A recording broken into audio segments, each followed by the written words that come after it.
Abra sua Bíblia, por favor, no livro de Tito, carta de Paulo a Tito,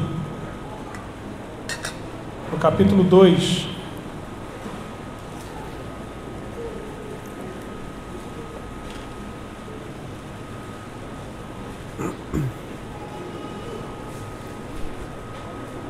Carta de Tito, capítulo 2, a partir do verso 11.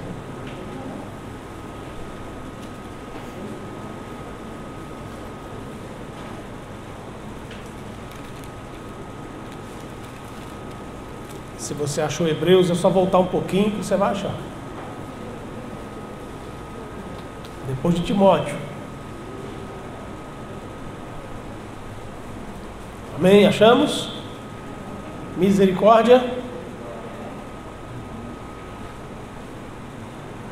Tem alguns que ainda estão na misericórdia.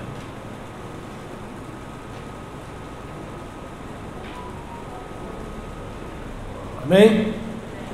Glória a Deus. Nos diz assim a palavra do nosso Deus: porquanto a graça de Deus se manifestou salvadora a todos os homens, educando-nos para que, regeneradas a impiedade e as paixões mundanas, vivamos no presente século sensata, justa e piedosamente, aguardando a bendita esperança e a manifestação da glória do nosso grande Deus e Salvador Jesus Cristo, ou Salvador Cristo Jesus, o qual a si mesmo se deu por nós, a fim de remir-nos de toda a iniquidade e purificar para si mesmo um povo exclusivamente seu, zeloso de boas obras. Dize estas coisas, exorta e repreende também com toda a autoridade. Ninguém te despreze. Que Deus nos abençoe. Carta de Paulo a Tito. Tito estava na igreja em Creta. Ele tinha sido conduzido ali por Paulo. Paulo o conduziu, levou até Creta.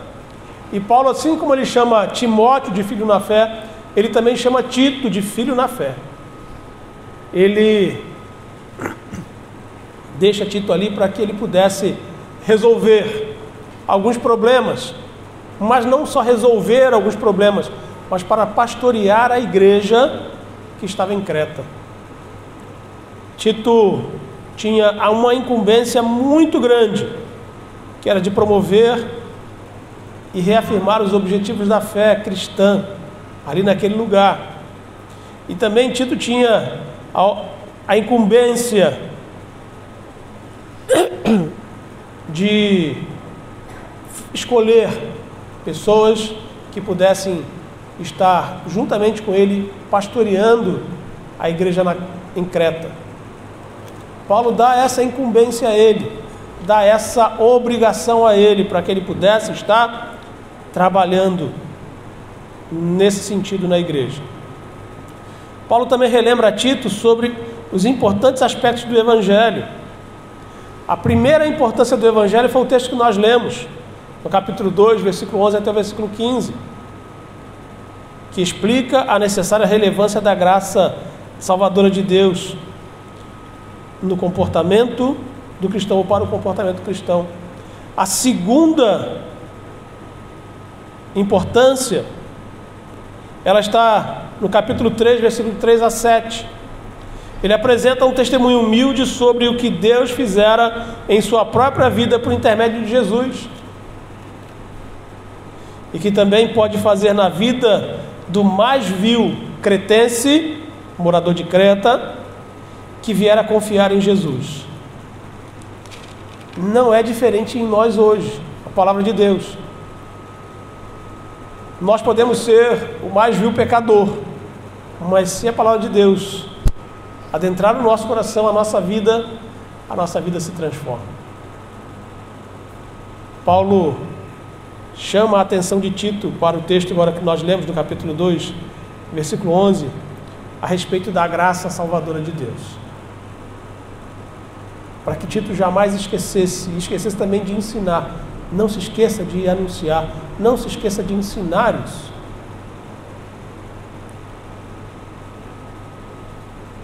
Por que Paulo fala isso, pastor? Por que Paulo vai ensinar, ou vai pedir para que o Tito ensine a respeito da graça? Que ele não se esqueça a respeito disso. Hoje, quando nós falamos de graça, nós temos muitas vezes uma palavra que já se tornou até nome próprio.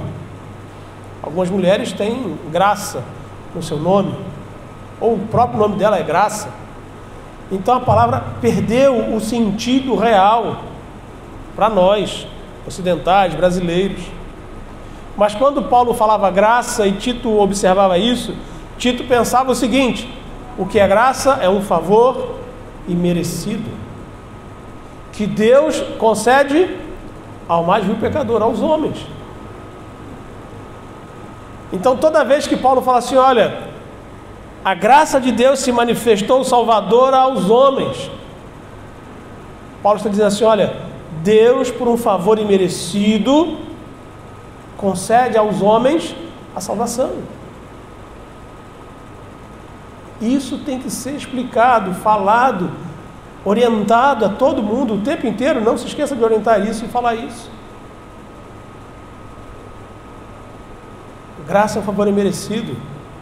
Também podemos dizer que graça é um presente que recebemos do Senhor, para que possamos conhecê-lo, estar perto, sermos redimidos e transformados. Muitas vezes nós confundimos a relação de graça, porque muitas vezes nós achamos que a graça ela é salvadora e ela abraça todo mundo. Não, infelizmente não. A graça não abraça toda a humanidade. Infelizmente ela vai, ou nos olhos de Deus, a justiça de Deus, ela é tão somente para alguns, aqueles que são salvos. Mas na nossa visão humana, infelizmente, Deus não salvou todos, mas salvou alguns. Eu, dia desse atrás, estava vendo um vídeo em que o homem estava exaltando a figura do diabo. O diabo é bom, o diabo é isso, o diabo é aquilo, aquilo outro. Começou a dar vários adjetivos ao diabo. E hoje o que nós mais vemos são pessoas que colocam o dedo no rosto, em riste, para o cristão e diz assim, olha, ser crente não vale a pena. Vocês incomodam. Vocês só trazem para nós atraso. Porque a sociedade, ela tem que progredir. A sociedade tem que caminhar para um mundo novo. Realmente a sociedade está caminhando para um mundo novo. Jesus está às portas, Jesus está voltando. E nós iremos para esse mundo novo. Mas infelizmente alguns não irão. A concepção de graça como um favor, ela é um atributo de Deus, um componente do caráter de Deus. Graça, ela é importante. E nós podemos definir graça com duas graças. Nós temos a graça comum e a graça salvadora. Pastor, o que é graça comum? A graça comum é a graça que Deus dá a todas as pessoas. Todos nós recebemos as bênçãos inumeráveis. Mas essas bênçãos inumeráveis não contêm ou não compõem a salvação. Essa graça é dada a todos, não só aos salvos. Por exemplo, na esfera física, vida. Todos nós somos vivos? Somos vivos. Se somos vivos, nós temos a graça da vida. Nós somos abençoados com a vida. Na esfera intelectual, todo ser humano tem certo conhecimento de Deus, mas não glorifica e não dá graça ao Senhor. Todo ser humano conhece Deus. Eu não falo só no Brasil, não. Todo ser humano conhece Deus. Mas aqueles que de fato não conhecem essa graça não nos faz ter acesso a Deus. Mesmo conhecendo, nós não damos graças e nem glorificamos o nome do Senhor. Na esfera moral, as pessoas não são tão mais quanto poderiam ser. As pessoas são mais. O homem é mau, O homem é intimamente mau no seu coração e nas suas atitudes. Mas a graça, mesmo que seja ela comum, ela diminui essa maldade no coração dos homens. E a graça comum, ela não salva, não traz salvação para ninguém. Essa graça comum é dada a todos os homens. E também temos a graça salvadora, ou a graça especial, ou a redentora, ou a graça eficaz. É a graça que visa ou tem a intenção de salvar o homem pecador. Eu só vou resumir assim: é a graça que visa salvar o homem pecador. E Paulo está falando justamente dessa. Paulo está especificamente falando dessa. Ele não está falando da graça comum. Ele não está falando do que a gente pode fazer ou deixar de fazer, da maldade do coração humano. Não, ele está diretamente falando a respeito da graça salvadora de Deus. Porquanto a graça de Deus se manifestou salvadora a todos os homens. Paulo fala isso a Tito para que Tito não se esquecesse de anunciar a Jesus, Salvador, Redentor. A graça de Deus se fez manifesta na pessoa de Jesus Cristo. A graça de Deus se fez presente na terra através de Jesus. Essa verdade nós não podemos calar. Nós temos que falar, temos que anunciar, temos que testemunhar com a nossa própria vida. Essa semana agora, eu acho que os irmãos, a maioria já viu isso, lá no Afeganistão, depois que o exército foi embora, agora os talibãs estão fazendo uma fiscalização de pessoa a pessoa. Eles vão lá, pegam o teu celular. Se você tem celular na Bíblia, tem a Bíblia no seu celular? Quem tem, levanta a mão. A Bíblia no celular. Isso, obrigado. Se o Talibã vê você com a Bíblia no celular, você é julgado imediatamente e morto onde te encontrarem, com um tiro na cabeça.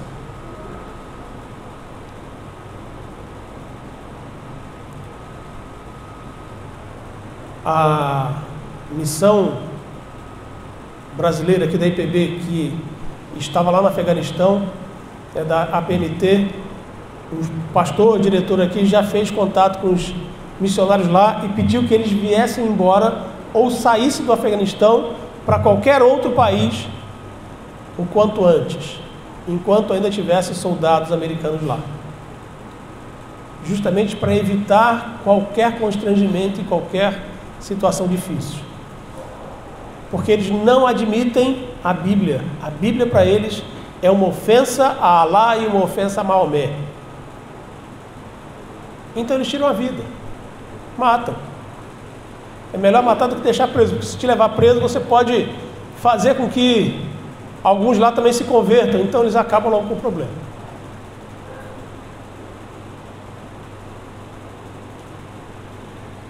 Essa situação é grave, é angustiante. E Paulo está falando com Timóteo assim: olha, a graça de Deus se manifestou, Salvador entre os homens. Jesus habitou entre nós, Ele esteve aqui e deixou essa graça maravilhosa, essa fé salvadora, que quando ela vem até nós, nós não conseguimos dizer não, não conseguimos largar. Ela nos toma e pertencemos a Ele. Nós vamos perceber também que Paulo, ele começa a dizer no versículo 12: educando-nos para que, renegadas a impiedade, as paixões mundanas, vivamos no presente século sensata, justa e piedosamente. Paulo não está falando que quando temos a graça salvadora, nós somos excluídos da sociedade e nós nos ausentamos dela ou nós nos afastamos dela. Nós não somos alienados. Nós temos que ser seres políticos, nós precisamos ser seres que trabalham intelectualmente bem preparados, temos que desempenhar as nossas funções do trabalho e, acima de tudo, temos que conhecer a palavra do Senhor. Nós temos que nos educar para que possamos rejeitar a impiedade, as paixões mundanas na sociedade em que vivemos. A nossa fé, ela tem que apontar para um diferencial. Nós não podemos ser iguais à sociedade. Nós não poderemos ser mais um na sociedade. Nós temos que fazer diferença na sociedade. Mas como vamos fazer a diferença? Nós acabamos de cantar uma música agora linda, que muitas vezes alguns irmãos cantaram e fizeram assim, ó: lindo, eis-me aqui, eis-me aqui. Mas quando estamos preparados, o Senhor nos usa na hora que Ele quer. Ele nos capacita para fazer a sua vontade e o seu querer, na hora que Ele quer. Mas temos que estar prontos. Senhor, eis-me aqui. Envia-me a mim, eu estou pronto, estou aqui pronto para falar com o Senhor, para fazer o que o Senhor quer. Nós temos que viver nesse mundo que vivemos, no século que vivemos, de maneira sensata, justa e de maneira piedosa.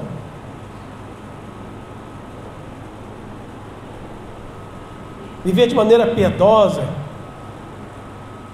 não é viver com aquela... Eu lembro que eu conhecia um moço que ele sempre dizia isso. Ele se dizia muito piedoso, então ele botava o ombro aqui em cima. Oh, irmãos, é tão bom estar com vocês.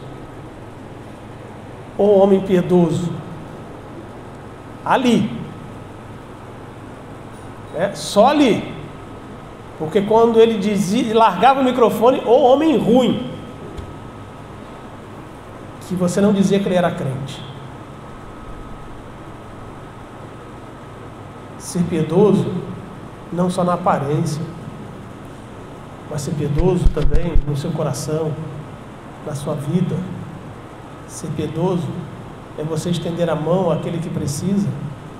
Ser piedoso é também dizer assim: olha, você está querendo me enganar, está errado.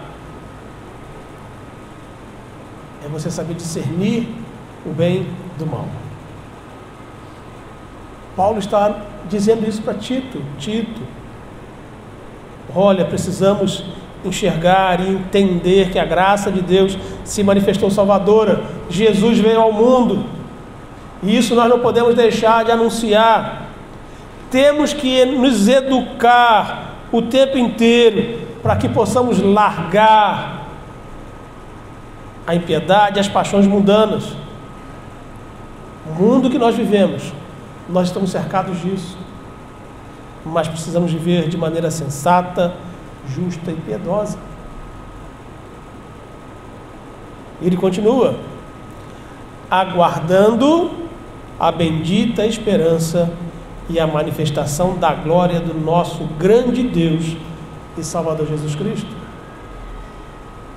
Ele está anunciando para Tito que eles aguardavam a volta de Jesus para amanhã. Tito, nós aguardamos a volta de Jesus, o nosso grande Deus. Ele volta amanhã. Ele disse que voltaria logo. Eu já falei isso com vocês, mas quando Jesus fala assim, eu volto logo, é como o nosso português, ou mesmo o nosso carioquês, que quando nós vamos na padaria ou comprar alguma coisa na venda mais próxima, diz assim, já volto. Ou a dona de casa pede ao marido assim, vai lá, faltou a cebola, vai lá e compra. Ele fala assim, já volto. Ele corre lá na venda, compra a cebola e volta para casa para ela poder fazer o tempero. Na concepção deles, o já volto logo de Jesus era algo rápido. Jesus ia e voltava rápido. Por isso que eles viviam essa vida de que Jesus voltaria amanhã. Jesus volta logo. Jesus está às portas. O nosso século, o que nós vivemos, é o fim do mundo. Os homens são insensatos, têm um coração duro. E parece que nada mudou do que Paulo falava lá com Timóteo e Tito para o que é hoje. Hoje até parece que está pior. Mas entenda, quando ele anunciava isso, ele dizia: Tito, a volta de Jesus está próxima. Essa é a nossa esperança. É por isso que nós anunciamos, para que aqueles que são do Senhor sejam alcançados e que ninguém fique longe. Todos sejam alcançados pela palavra. Anuncie a esperança viva que é Jesus. Aguarde, espere essa bendita esperança. Jesus está às portas. Ele disse: volto logo. Nós hoje, quando pensamos na segunda volta de Jesus, pensamos assim: Jesus vai voltar. Quando que Jesus volta? Não sei, pastor, não sei. Pode demorar, pode ser que seja amanhã. A nossa concepção da volta de Jesus, ela também já perdeu o sentido. Nós esperamos que Jesus volte, mas a nossa esperança hoje não está na volta do Senhor. A nossa esperança hoje está mais ligada àquilo que nós mais queremos e desejamos de coisas materiais. Eu quero ver meus filhos crescerem, quero ver meus filhos casarem, quero ver meus filhos bem-sucedidos. Alguns irmãos, eu quero me aposentar. Outros, eu quero chegar na faculdade. Mas a nossa esperança, de fato, a que Paulo está dizendo aqui, a esperança da vinda de Cristo, nós estamos adormecidos. Ela adormeceu. Mas nós não esquecemos também que a volta do Senhor Jesus pode acontecer de uma hora para outra na nossa vida. O Senhor pode chamar pelo nosso nome. E nós sermos promovidos de uma hora para outra. Há uns meses atrás eu estava vendo um vídeo, um pastor pregando na igreja Assembleia de Deus, não sei aonde, e o moço pregou um sermão bonito. Acabou o sermão, deu a palavra, deu o microfone na mão do outro dirigente, sentou na cadeira e foi orar. Irmãos, vamos acabar agora, o pastor vai orar. Você se importa? Eu falo, o pastor Dênio vai orar. E o pastor Dênio estava orando já ali, morreu. Ele se sentou, baixou a cabeça, morreu no púlpito. E alguns colocaram assim: morte linda, nos comentários, né? Morte linda. A morte não é linda. A morte é morte. Vai trazer dor, sofrimento para todo mundo. Mas aquele moço morreu ali no púlpito, logo depois de ter pregado. Ele foi chamado naquele dia, naquela hora. O Senhor chamou. A esperança dele, da manifestação da glória de Deus, da vinda do Senhor, se fez naquele dia. O interessante é que só perceberam quando chamaram ele para orar. E ele já estava morto. Nós não sabemos quando será o dia e a hora. A Bíblia diz que Jesus virá como um ladrão. Ninguém está esperando. E ele chega.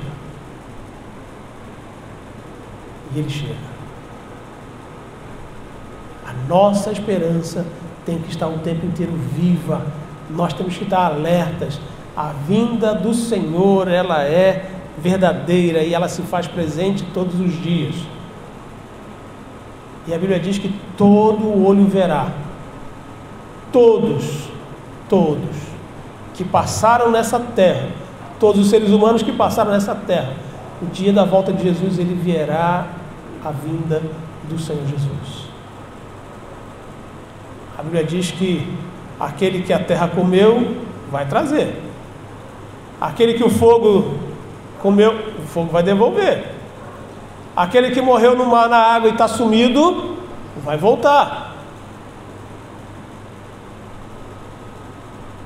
E todos verão a vinda de Jesus. Todos verão a glória de Deus.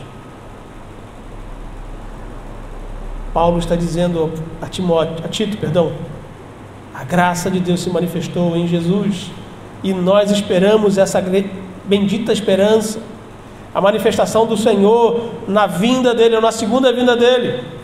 Versículo 14: o qual a si mesmo se deu por nós, a fim de remir-nos de toda iniquidade e purificar para si mesmo um povo exclusivamente seu, zeloso e de boas obras. Jesus não veio à toa. Jesus não veio só para nos salvar, mas ele também veio nos congregar, nos ajuntar, para que nós fôssemos um povo distinto, diferente, um povo purificado, um povo santo, a noiva do Senhor Jesus. E nós temos que estar prontos como noiva. Há um tempo atrás eu perguntei para uma noiva assim: por que toda noiva se atrasa? Vocês já perceberam que toda noiva se atrasa no casamento? Dificilmente tem uma noiva que não atrasa. A Jussara chegou 5 minutos atrasada no casamento, por causa do motorista. Ele falou que não ia chegar na hora. Ele deu uma volta a mais no quarteirão só para atrasar 5 minutos. Mas sabe que ela fazem isso? Essa menina noiva falou assim: não, tem que ver se realmente o noivo quer, né? Tem que valorizar, porque quando a gente entra na igreja, o pessoal, Jesus quer sua noiva pronta, preparada na hora. Porque se ela não estiver preparada na hora, o que acontece? Ela vai ficar. Ela vai ficar. Nós precisamos ser prudentes, estar com as nossas lamparinas acesas. Temos que estar prontos para a chegada do noivo. Jesus nos reuniu e nos remiu de toda a iniquidade, purificou todo o nosso pecado, nos purificou para Ele mesmo, para que nós pudéssemos glorificar o nome dEle, glorificar o nome do Pai, para a glória de Deus.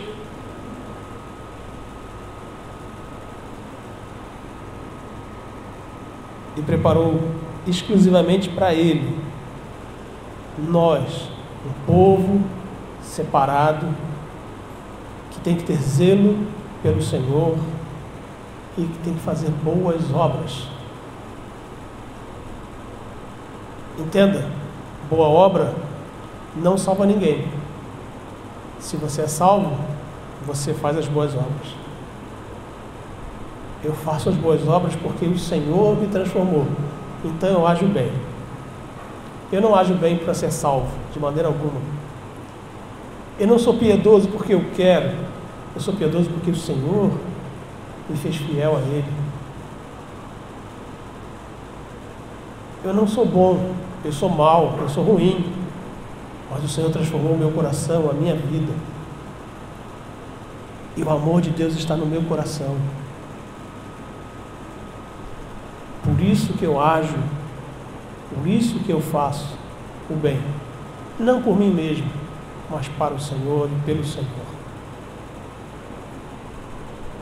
Paulo estava falando a Tito do glorioso benefício da graça de Deus e que nós devemos saber a respeito disso o tempo inteiro. Essa graça salvadora, quando ela vem até nós, nós não conseguimos rejeitar esta graça. Essa graça vem diretamente ao nosso coração, transformando a nossa vida.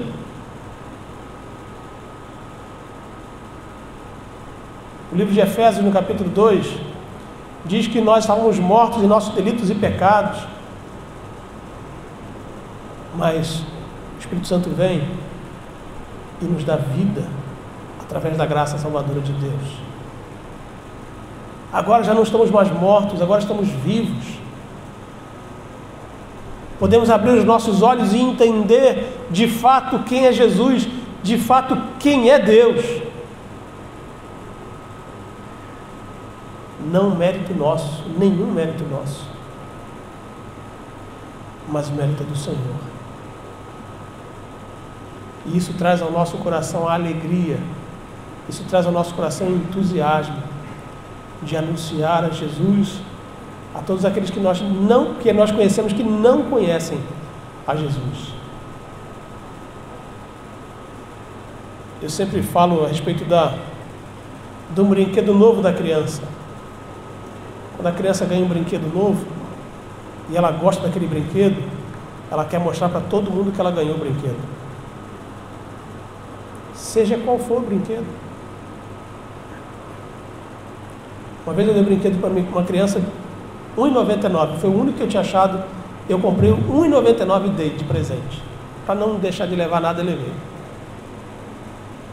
E a criança se apegou naquele brinquedo, que eu falei assim, meu Deus, eu tinha que ter comprado uma coisa melhor. Mas a criança saiu mostrando para todo mundo aquele brinquedo. Ela ficou feliz. E o pai dela disse assim, olha, ele já quis comprar esse brinquedo há muito tempo, só que eu disse que não era para comprar, porque eu não tinha dinheiro, porque eu não queria dar. Mas quando aquele boneco chegou, pronto, era o que ele mais queria. E ele saiu mostrando para todo mundo, olha o que eu ganhei, olha o que eu ganhei, olha o que eu ganhei. Para a criança não importa o valor, importa o presente. Nós somos abençoados e agraciados com a graça de Deus.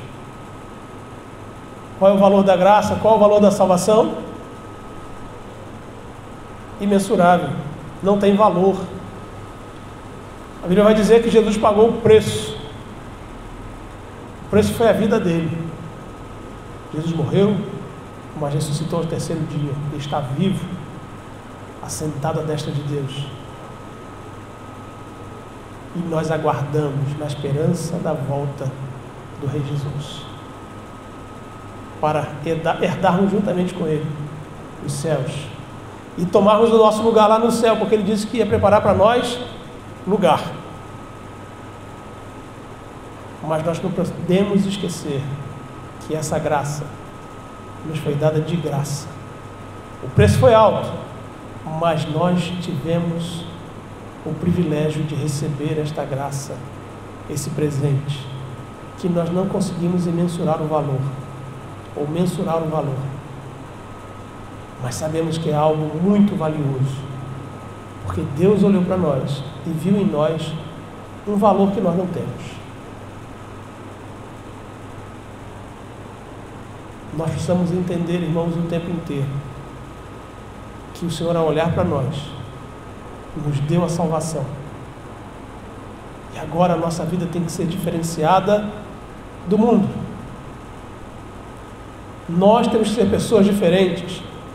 Nós temos que ser pessoas que vão fazer a diferença. Nós precisamos entender que a nossa vida lá fora faz a diferença para outros e muitos outros. Então nós precisamos ter a nossa vida santificada, pura. Temos que ser piedosos, temos que ser justos, sensatos, para que outras pessoas, ao olharem para nós, nos perguntem: por que você é desse jeito? Por que você fala diferente? Porque o seu rosto é diferente. E nós teremos a oportunidade de falar a respeito de Jesus, da fé salvadora, da graça salvadora. Poderemos falar a respeito do que Jesus fez na nossa vida, faz e como Ele transforma.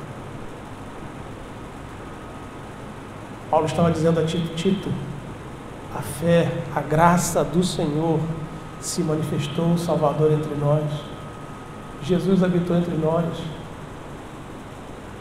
E isso é a maior e a melhor coisa que podemos falar e viver.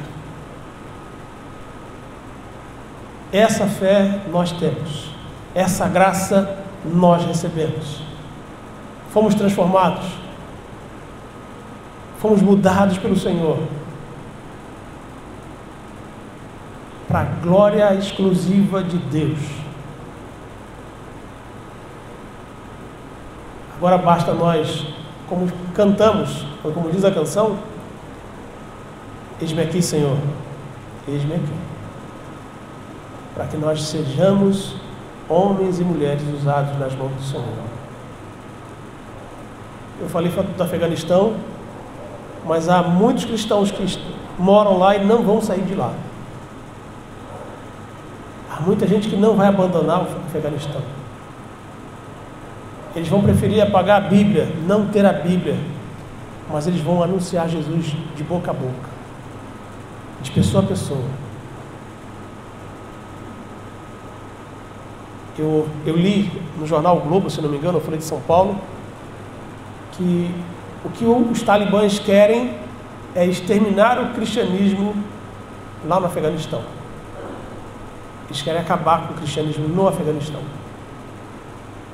Mas eu acho que eles não vão conseguir.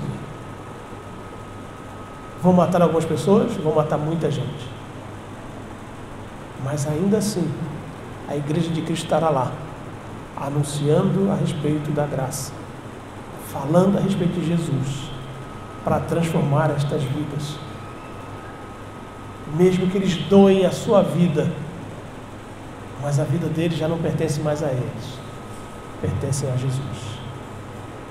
A sua vida não é sua, Jesus comprou.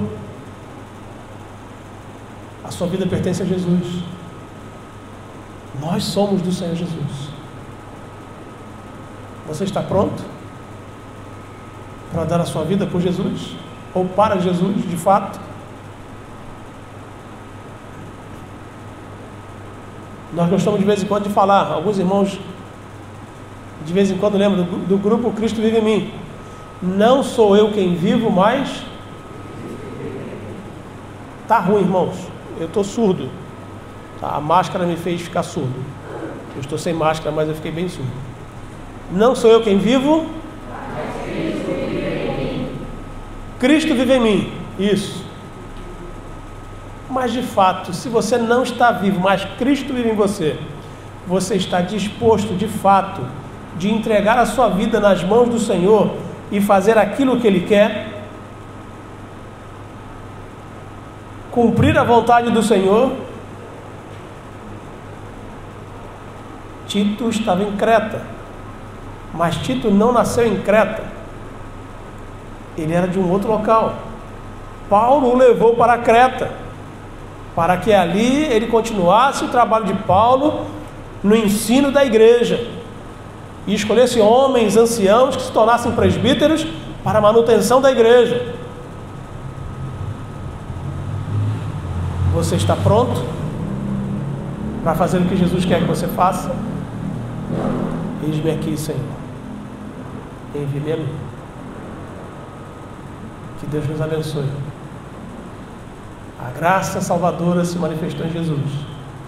E o Senhor nos levanta para sermos missionários, para sermos homens e mulheres prontos a anunciar a sua palavra e a anunciar que Jesus veio e que nós aguardamos a volta de maneira esperançosa e o quanto antes.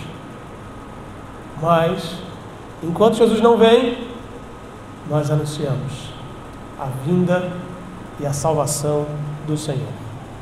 Que Deus nos abençoe, em nome de Jesus. Vamos ficar de pé, por favor?